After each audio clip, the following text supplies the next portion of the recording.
హరి ఓం. శ్రీ గురుభ్యో నమః. శ్రీ రమణ సద్గురుదేవాయ నమః. శ్రీ రమణ భాషణంలో 1938 ఫిబ్రవరి 11 ఇక్కడ యతులతోడి సంగతి అన్న అంశం అన్నమాట. 465 అపాయము అన్న అంశం. యతుల సాంగత్యాన్ని సర్వ విధాలా సంపాదించు, కాని అదే పనిగా వారితో చిరంతరము ఉండిపోక్కర్లేదు.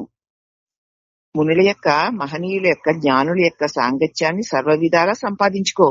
గొప్ప గొప్ప జ్ఞానుల సాంగత్యాన్ని పొందు, కానీ అదే పనిగా వాళ్ళ దగ్గరే ఉండిపోవాలనుకోక్కర్లేదు.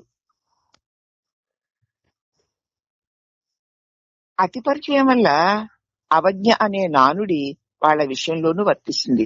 అసమాను అక్కడే ఉన్నావనుకో కదా, ఆయన భగవంతుడు అని వెళ్ళావు, ఆయన చెప్పిన బోధనలు విన్నావు, అక్కడే ఉండిపోయావనుకో, అక్కడ జరిగేటువంటి లోపాలు, తప్పులు, ఒప్పులు, ఆ యతి మహేశ్వరుడు దేవుడు అనుకున్నవాడు చేస్తున్న పనుల్లో నీకు లోపాలు, పైగా ఎక్కువ పరిచయం వల్ల ఆయన పట్ల నిర్లక్ష్య భావన కలుగుతాయి.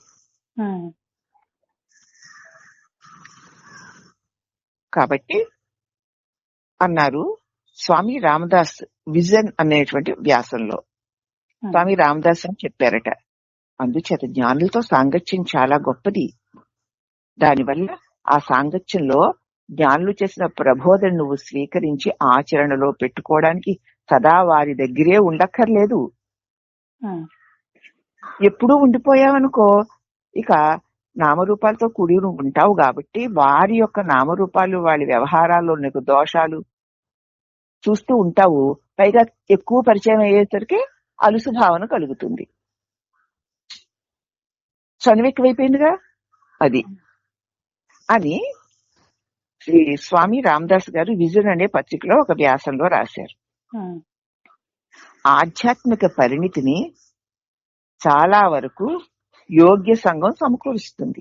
మీకు ఆధ్యాత్మిక పరిణితి చాలా వరకు యోగ్యుడైన జ్ఞానుల యొక్క సాంగత్యం వల్ల నీకు ఆధ్యాత్మిక పరిణితి కలుగుతుంది. అవునమ్మా.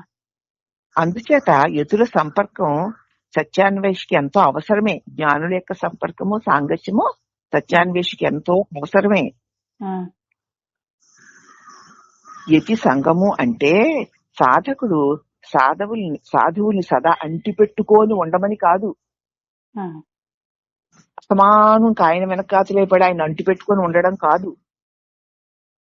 సాధు సంగతి కొంతకాలం చేస్తే వానికి వలసిన ఉత్సాహము, ఉపదేశము లభిస్తాయి. సాధువులతో సాంగత్యం కొంచెం కొంచెం చేస్తూ ఉంటే అప్పుడప్పుడు వాడికి కావలసినటువంటి ఉత్సాహము, ఉపదేశాలు లభిస్తాయి ఆయన మాటల వల్ల, ఆయన చేతల వల్ల. లోపలి సత్యం వలన చేతన వారిలో పూర్తిగా ఉద్భుతమవుతుంది. యతులు చెప్పేది నీ లోపల ఉన్న సత్యాన్ని గురించే గనక దానివల్ల నీ లోపల ఉన్న సత్యము కూడా నీ తెలివిలోకి చక్కగా వ్యక్తమవుతుంది. వాని ఆ ఉత్సాహ జ్ఞానాలు మందగించి మాయం కాకముందే వారి నుంచి విడిపడి వెళ్ళి కొత్తలో మంచి బాగుంటుంది. ఆహా, ఓహో ఎంత బాగుందో, ఇంతవరకు మాకు తెలియలేదే, ఇప్పుడు తెలిసింది కదా, ఇంత గొప్పదో కదా అని దాన్ని పొందావు.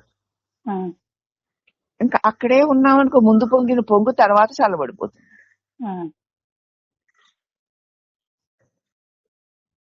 కాబట్టి ఆ జ్ఞానము, గురు సన్నిధిలో కలిగిన జ్ఞానము మళ్ళీ మందగించక ముందే వారి దగ్గర నుంచి విడిపడమే మేలు. లేకపోతే దేహ వ్యవహారాలు, దేహలోకంలో పడిపోతావు. నీకు అన్ని దోషాలు, తప్పులు కనిపిస్తూ ఉంటాయి. అప్పుడు ఎంతో గొప్పవాడు, ఎంత బాగా చెప్పా, ఆహా ఓహో అనిపించినవి కూడా మందగించిపోతాయి. కాబట్టి యతులు నీ జ్ఞానాన్ని అస్తమానం అంటి పెట్టుకుని ఉండక్కర్లేదు. వారి సన్నిధానంలో జ్ఞానము, ఉత్సాహము కలగడం గొప్పదే. యతుల యొక్క సంపర్కం సత్యాన్వేషికి ఎంతో అవసరమే గాని యతి సంఘము అంటే సాధువుల్ని ఎప్పుడు అలా అంటి పెట్టేసుకుని వదిలిపెట్టకుండా ఇంక కాల్లో కాలు, అడుగులో అడుగేసుకుంటూ నుంచుంటే కూర్చుంటే ఆయన చుట్టూ తిరగమని కాదు, తిరగక్కర్లేదు కూడా.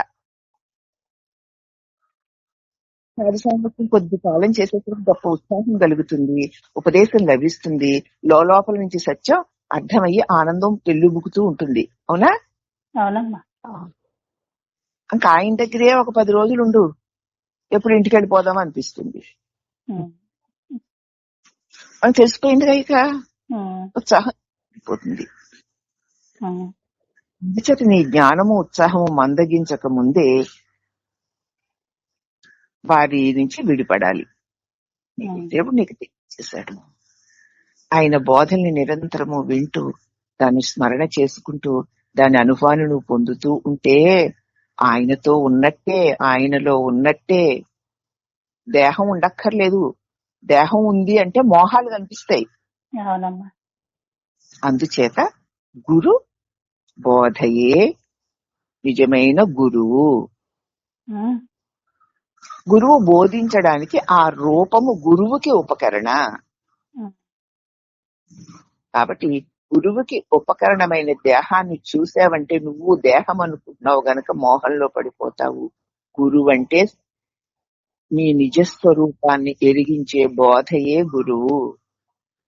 ఆయనలోని సారమైన బోధను నువ్వు తీసుకుని నీ లోపల నువ్వు నిక్షిప్తం చేసుకుని నిరంతర దాని మనంలో దాని ధ్యానంలో ఉంటే నీవు నీ గురువుతో కలిసి ఉన్నట్లే. దేహాన్ని పట్టుకు తిరిగినంత మాత్రాన గురువుతో కలిసి ఉన్నట్లు కాదు, పైగా పలచన విలువ కూడా ఉండదు నీకు. నువ్వు తెలుసుకున్న జ్ఞానం కూడా ఏమైపోతుంది, మందగించిపోతుంది అని చక్కగా మంచి హెచ్చరిక చేసుకున్నారు. కాబట్టి నువ్వు నిత్యము గురు బోధని మననం చేసుకుంటూ ఆయన దగ్గర, అందుకే స్వామివారు అనేవారు కూడా జ్ఞానితో సద్గురువుతో 3 రాత్రులు 3 పగళ్ళు కలిసి ఉంటే నీ జీవన విధానము, నీ నడవడిక, నీ ఆలోచన విధానము మారిపోతుంది. ఎప్పుడు ఉండమని లేదు, అది చాలు. దాన్ని వదలకుండా నువ్వు చేసుకుంటూ వెళ్ళిపోతే చాలు.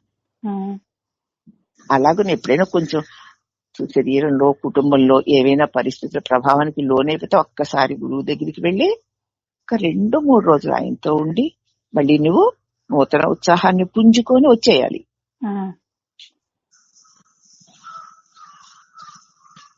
అందుచేత మళ్ళీ మళ్ళీ వెళ్ళి రమ్మని కాదు, నీలో బోధ యొక్క బలం దృఢపడే వరకును, ఆ తర్వాత బోధే గురువై నిన్ను గురువు ఒక్క క్షణం కూడా విడిచి లేడు అన్నటువంటి నీ భావంలో నీ గురువు సుస్థిరుడై ఉంటాడు. హరి ఓం నమః.